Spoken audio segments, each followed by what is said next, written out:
동가족 여러분 안녕하십니까? 김덕겸 목사입니다.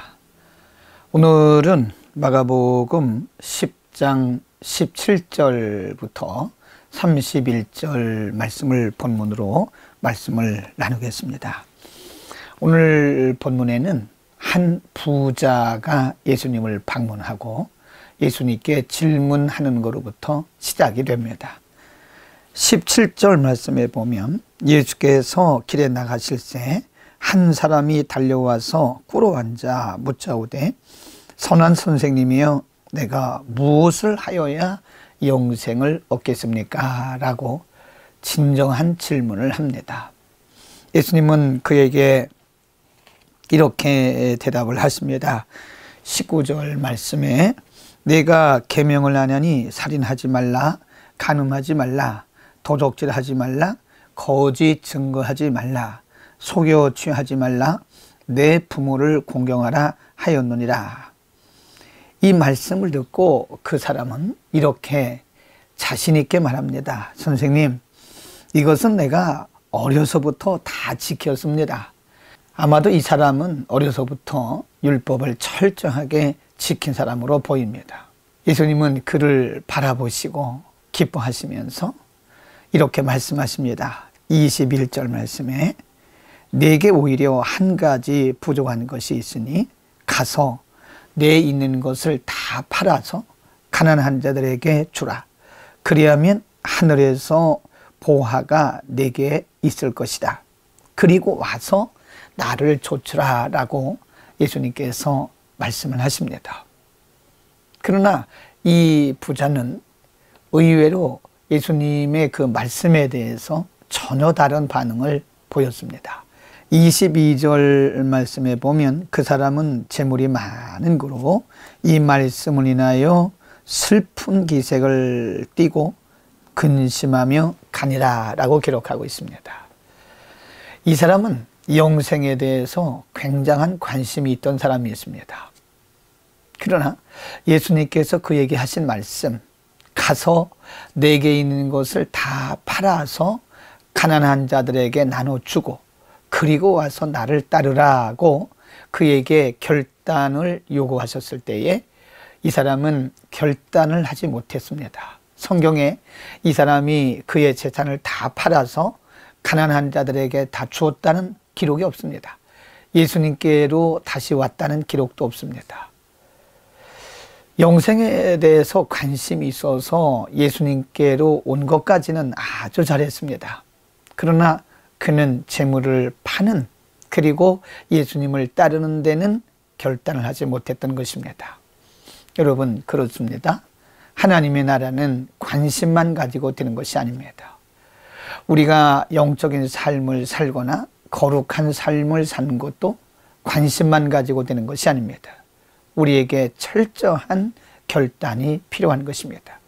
결단이 있을 때 말씀을 따르기 위해서 나를 포기하고 세상의 것들을 포기하는 결단이 있을 때 드디어 우리는 예수님을 따라갈 수가 있는 것이고 드디어 말씀의 열매를 맺을 수가 있는 것입니다. 이 사람이 돌아간 후에 예수님은 제자들에게 이렇게 말씀하셨습니다. 23절 말씀, 예수께서 둘러보시고 제자들에게 이르시되 재물이 있는 자는 하나님의 나라에 들어가기가 심히 어렵다. 24절 말씀에 얘들아 하나님의 나라에 들어가기가 어떻게 어려운지 25절 말씀, 약대가 바늘기로 나가는 것이 부자가 하나님의 나라에 들어가는 것보다 쉽다라고 말씀합니다. 그만큼 약대가 바늘기로 들어가는 것만큼 부자가 하나님의 나라에 들어가기가 어렵다고 하는 것을 강조해서 말씀하는 것입니다. 그러면 부자가 죄라는 것일까요? 재물을 많이 가진 것이 죄라는 것일까요? 그런 의미가 아닙니다. 재물이 있는 자는 바로 좀 전에 예수님께로 왔다가 그냥 돌아간 사람처럼 재물에 눈이 가려워서 결단하기가 어렵다는 사실을 말씀하고 있는 것입니다. 성경은 재물은 우리로 하여금 눈을 어둡게 한다고 말씀합니다. 디모데전서 6장 9절 말씀에 보면 부하려 하는 자들은 시험과 올무와 여러 가지 어리석고 해로운 정욕에 떨어지나니 곧 사람으로 침륜과 멸망에 빠지게 한다 그랬습니다. 10절 말씀에도 돈을 사랑함이 일만하게 뿌리가 되나니 이것을 사모하는 자들이 미혹을 받아 믿음에서 떠나 많은 근심으로서 자기를 찔렀다고 표현을 합니다. 근심으로 자기를 찔렀다라고 하는 것은 신앙적 결단을 하는데 많은 갈등을 한다고 하는 것을 의미합니다. 여러분, 재물을 가지는 것이 결코 죄가 아닙니다. 재물이 주는 해악이 크기 때문에 그런 것입니다. 부자들은, 재물이 많은 부자들은 판단하기가 쉽지 않습니다. 왜냐하면 재물이 우리의 시선을 흐리게 하고 우리의 판단을 흐리게 하고 하나님께로 가는 우리의 영적 시야를 어둡게 하기 때문에 그런 것입니다. 그래서 성경은 이렇게 말씀합니다. 디모데전서 6장 7절 말씀에 우리가 세상에 아무것도 가지고 온 것이 없음에 또한 아무것도 가지고 가지 못하리니 8절 말씀에 우리가 먹을 것과 입을 것이 있은즉 족한 줄로 알 것이니라. 6절 말씀에 자족하는 마음이 있으면 경건에 큰 이익이 된다라고 말씀합니다. 여러분, 그렇습니다. 재물은 우리에게 꼭 필요한 것입니다. 우리 재물이 없이는, 물질이 없이는 우리가 이 세상에서 살아갈 수 없습니다. 그러나 그것이 과할 때는 우리의 시야를 어둡게 하고 우리의 판단을 흐리게 해서 우리로 하여금 하나님께로부터 멀어지게 한다든지 이 세상의 정욕에 빠뜨려서 우리로 하여금 믿음으로부터 멀어지게 하는 것입니다. 여러분, 우리에게는 성경적 물질관이 필요합니다. 물질의 주인은 하나님이십니다. 또 물질도 하나님의 영광을 위해서 쓰여져야 됩니다. 내가 물질의 주인이 아닙니다. 하나님께서 주인이시고 하나님께서 그 물질을 우리에게 사용하도록 허락하신 것입니다. 그래서 우리에게 있는 물질이 신령한 것에, 거룩한 것에 복음 전하고 하나님 나라 확장 위해서 쓰여진다면 그건 우리는 물질을 잘 활용하고 있는 것이고 하나님 보시기 더 좋습니다. 29절 말씀에 물질 사용에 관해서 예수님 이렇게 말씀하셨습니다.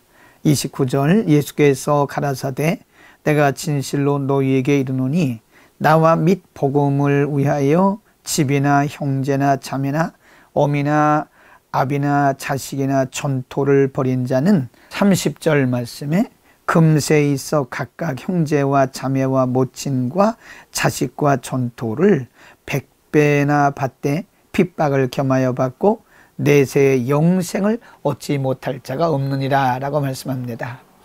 여러분, 물질의 주인은 하나님이십니다. 그래서 주인이신 하나님을 위해서 바르게 사용해야 되고요. 우리가 혹 물질 때문에 우리의 마음과 중심을 빼앗기면 안 됩니다. 물질을 숭배해도 안 됩니다. 물질은 하나님의 영광을 위해서, 이웃의 유익을 위해서 사용하라고 하나님께서 맡겨주신 것이고 우리는 물질의 청지기일 뿐입니다. 우리가 주인으로 타면 우리는 배금주의 사상에 빠지게 되고 하나님보다 물질을 더 사랑하다가 우리는 시험에 빠지게 되는 겁니다.